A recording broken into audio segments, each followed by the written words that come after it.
Prime Minister's statement was very clear. He said many things. He thought that this was a transparent attempt at attacking his character. He was very clear on that. And I know that we in the cabinet, we stand with the Prime Minister on this matter.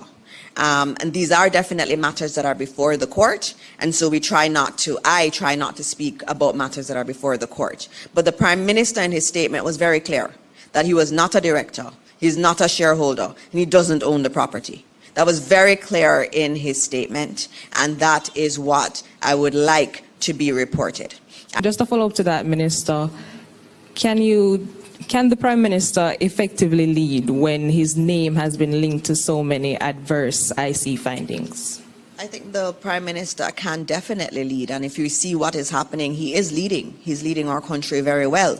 As I started this post-cabinet press briefing, I spoke about our unemployment rate at record low. When we got to 5%, I thought it was record, and we weren't going to go any lower. Then we went to 4%. Then we went to 3.6% unemployment. That is unheard of in Jamaica.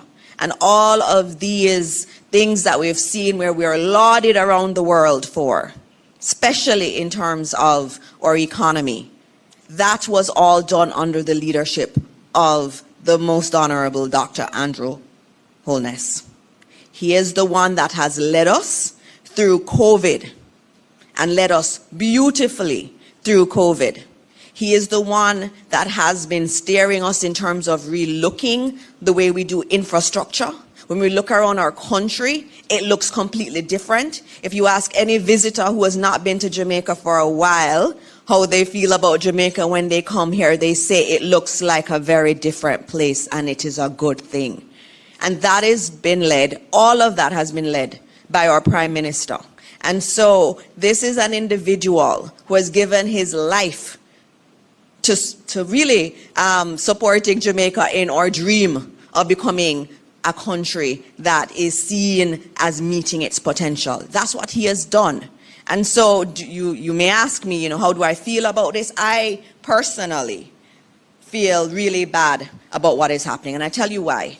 Because I see someone who is working really hard for our country, and who I see his reputation being tarnished month after month after month. And what does he do? He gets up every day and he holds all of us in cabinet accountable. He tells us we're not doing enough. You have to do more. And Minister Williams is here and she knows it. He keeps pushing us. Our country needs you to do more.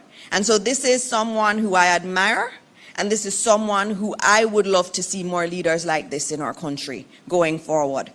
Leaders who are thinking big, leaders who, in spite of any challenges, whether it's personal challenges to them or challenges to our country like a pandemic, get up and lead us well.